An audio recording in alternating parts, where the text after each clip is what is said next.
Tyson Fury, le meilleur poids lourd de sa génération, le Gypsy King, il a encore prouvé après sa victoire au forceps face à Wilder. Il y a 4 ans, le natif de Manchester était pourtant en surpoids et au bord du suicide.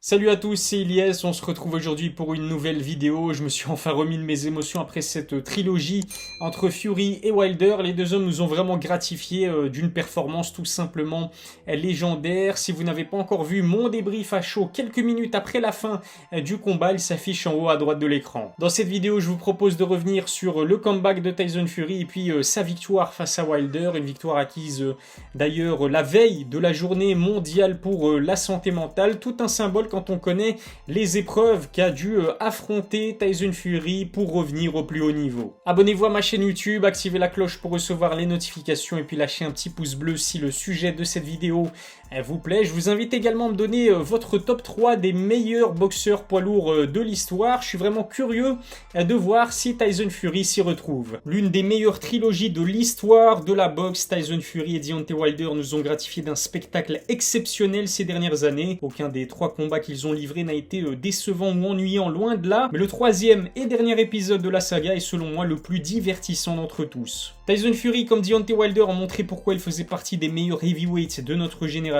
Ils se sont livrés une guerre sans merci, ont tous les deux eu l'occasion de faire mal à l'autre. Du suspense, des rebondissements, une fin presque dramatique, ce combat rentre dans le panthéon des poids lourds de la boxe. Malgré son cœur énorme, le Bronze Bomber a fini par céder après un énorme chaos survenu au 11e round. Sachez d'ailleurs qu'il s'agit du 3e finish sur les 4 derniers combats de Tyson Fury, la preuve que celui qui se contentait, on va dire, de surclasser ses adversaires techniquement a vraiment changé de style. Et il y a un homme à qui cette métamorphose est due, c'est Sugar Hill, le coach du Gypsy King. Entraîneur de Tyson Fury depuis maintenant presque 2 ans, Sugar Hill a inculqué le style de l'école de Détroit au Gypsy King. Aujourd'hui, le Britannique engage ses combats dans l'optique de terminer ses adversaires sans passer par une décision. Force est de constater que Fury a parfaitement intégré les enseignements de son coach. Arrivé à plus de 125 kg à la pesée, le champion WBC en titre ne plaisantait pas. Au plus lourd de toute sa carrière, son objectif était simple, détruire Wilder. On a tout de suite senti que chacun de ses coups était envoyé pour faire très mal. Les 107 kg de l'américain n'ont pas pesé dans la balance face à la masse de Fury. Sur chaque clinch, le Gypsy King a imposé tout son poids pour fatiguer un Wilder surclassé physiquement. Cette stratégie a payé au 11e round, mais Tyson a montré quelques signes de fatigue durant le combat. Les deux boxeurs ont pris de très gros risques pour viser le chaos. Que vous soyez fan de Joshua, Wilder, Wiz ou Usyk, bref, je pense qu'on sera tous d'accord pour dire la même chose. Tyson Fury est actuellement le boxeur numéro 1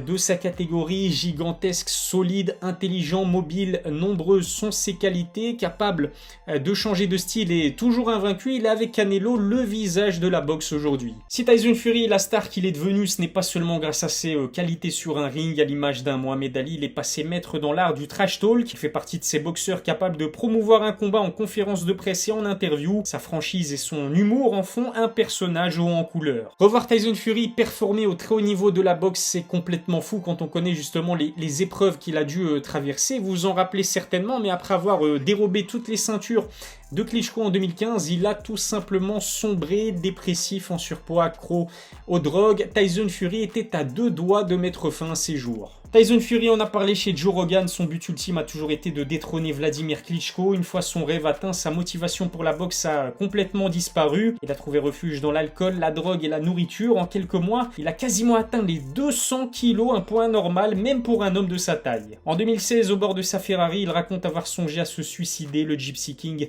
était à 2 doigts de foncer sur un mur à pleine vitesse. Tyson aurait alors entendu une voix essayant de lui faire changer d'avis, un tournant décisif et qui l'a poussé à faire appel à un psychiatre. L'autre déclic ultime vient de son grand rival Deontay Wilder. En 2017, lors d'un live sur Instagram, un fan demande au Bronze Bomber s'il affrontera un jour Tyson Fury. Wilder déclare qu'il doute que ça se fasse un jour et qu'il pense que le Gypsy King est complètement fini. L'Américain demandera même aux supporters du Britannique d'aller l'encourager à revenir sur un ring. 4 ans plus tard, c'est tout simplement extraordinaire de se dire que Tyson Fury a pris le meilleur sur sa dépression, a perdu plus de 60 kilos et a battu Deontay Wilder sur 2 finishes. Le champion champion WBC est aujourd'hui l'une des figures majeures du sport en termes de promotion, de santé mentale. Le voir se relever après chaque knockdown infligé par l'un des boxeurs les plus puissants de l'histoire, c'est finalement une belle métaphore de sa vie jusqu'à présent. C'est pour cette raison que j'estime que le Britannique a marqué l'histoire de la boxe comme tous les grands champions avant lui. Son aura dépasse le cadre même du sport, charismatique, très engagé et transparent sur ses vulnérabilités. Tyson Fury est un homme aussi talentueux qu'attachant. Entre 2000 et 2010, ce sont les frères Klitschko qui dominaient les poids lourds, talentueux